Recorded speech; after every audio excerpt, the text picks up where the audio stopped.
समस्त कवि कवयित्री एवं प्राज्ञ शीर्षिर करे चतुर्पार्श्व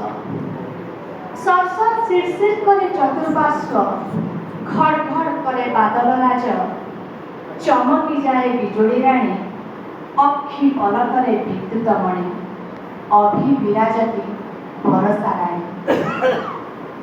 मेघ बौदर झंझा बहे हाँ मेघ बौदर झंझा बहे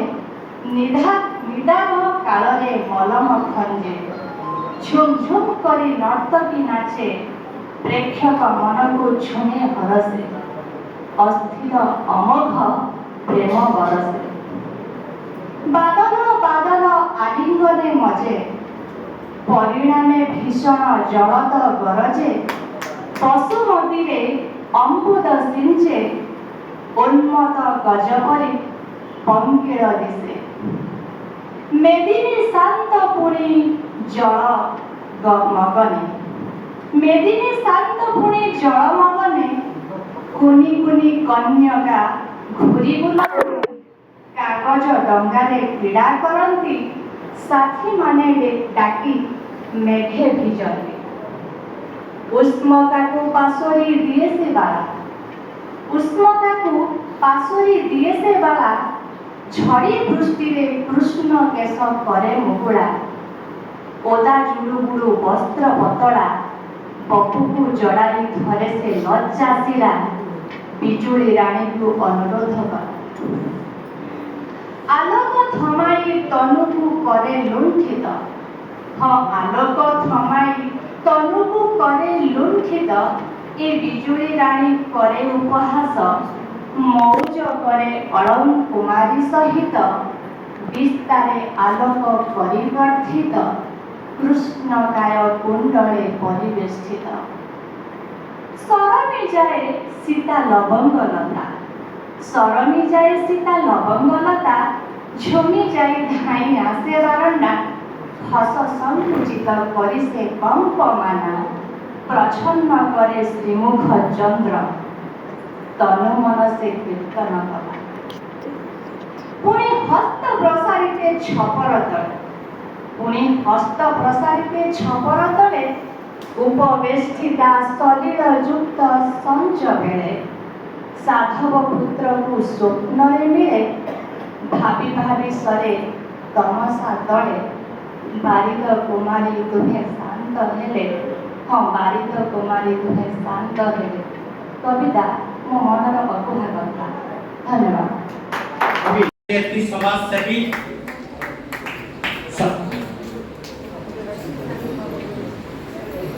धन्यवाद डॉक्टर पूजाराणी घोष आपणकर प्रतिभा आपणकर से कविता आपणकर लिखनरु से वर्षार झड़ से गाँव वर्षा से वर्षार स्वर वर्षार रूप आज एक नुआ रूप देछि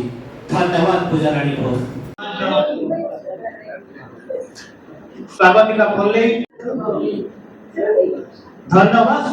डॉक्टर पूजाराणी घोष आपणकर प्रतिभा आपणकर से कविता आपणकर अनेक अनेक धन्यवाद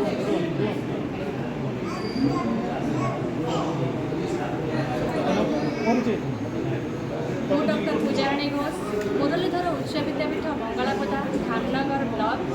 ଜିଲ୍ଲା ଭଦ୍ରକ ମୁଁ ସଂସ୍କୃତରେ ସହକାରୀ ଶିକ୍ଷୟିତ୍ରୀ ଅଛି ମୋର टीचरशिप ହେଉଛି पेशा किंतु कविता लेखा मोर निशा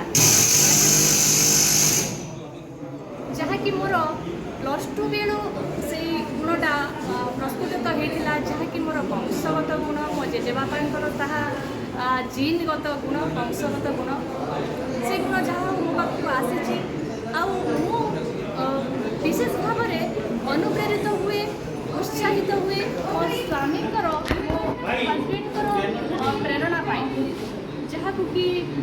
जहाँकर भल पाइबा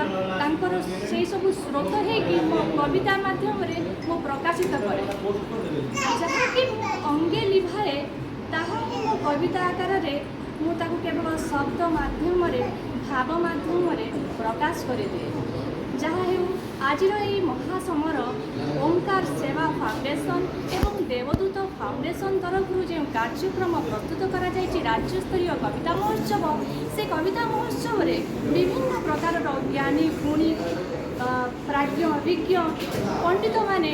कवि कवयित्री माने समावेशित होते सेमानंकर कविता सतरे बहुत श्रुतिमधुर एवं शब्द गांभीर्य मध्य थिला ताहा मध्य कौनसी अतुलनीय नुहे बोली कहवा मोर समय सापेक्ष किंतु मते जेहेतु मु बहुत सान समस्त मत लगे मु अनुज तथापि मते जो सम्मान देइचंती आज फाउंडेशन तरफ दुई फाउंडेशन तरफ से सेमानंक पाखरे चिर ऋणी एवं कृतज्ञ धन्यवाद।